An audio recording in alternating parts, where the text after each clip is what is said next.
आज सर्वोच्च न्यायालयानं एक ऐतिहासिक निर्णय दिला आहे। गाझियाबादच्या एका तरुणाला सर्वोच्च न्यायालयानं इच्छामरणाची परवानगी दिली आहे। इच्छामरण म्हणजे नेमकं काय आणि एखादा व्यक्ती इच्छामरणाची मागणी कधी करू शकतो तुम्हाला माहिती आहे का? सांगतो, पण त्या अगोदर थोडक्यातला फॉलो करा। इच्छामरण म्हणजे एखाद्या व्यक्तीला गंभीर आजार किंवा असह्य वेदनांपासून मुक्त करण्यासाठी वैद्यकीय मदतीनं म्हणजेच डॉक्टरांच्या मदतीनं मरण्याचं इंजेक्शन देऊन संबंधित रुग्णाला मृत्यू देणं।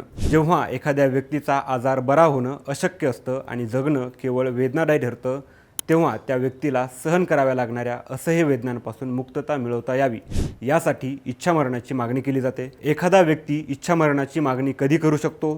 तर सर्वोच्च न्यायालयाच्या निर्णयानुसार जेव्हा एखादी व्यक्ती कधीही बरा न होणाऱ्या आजारानं त्रस्त असतो तेव्हा इच्छामरणाची मागणी करू शकतो। तसंच जेव्हा व्यक्ती पर्सिस्टंट व्हेजिटेटिव्ह स्टेट म्हणजेच व्यक्तीचा मेंदू मृतप्राय झालेल्या अवस्थेत असेल, याबरोबरच जेव्हा व्यक्ती उपचारांना प्रतिसाद देत नसेल आणि केवळ मशीनच्या मदतीनं जिवंत असेल, अशा स्थितीत व्यक्ती इच्छामरणाची मागणी करू शकतो। यासाठी संबंधित व्यक्तीनं आधीच मृत्यूपत्र केलेलं असणं किंवा जवळच्या नातेवाईकांनी तज्ज्ञ डॉक्टरांच्या समितीमार्फत कायदेशीर प्रक्रिया पूर्ण करणं आवश्यक असतं। कधीही बऱ्या न होणाऱ्या आजारामुळे एखाद्या व्यक्तीला प्रचंड हाल अपेष्टा वेदना सोसाव्या लागत असतील तर त्या व्यक्तीला इच्छामरणाचा अधिकार असला पाहिजे का?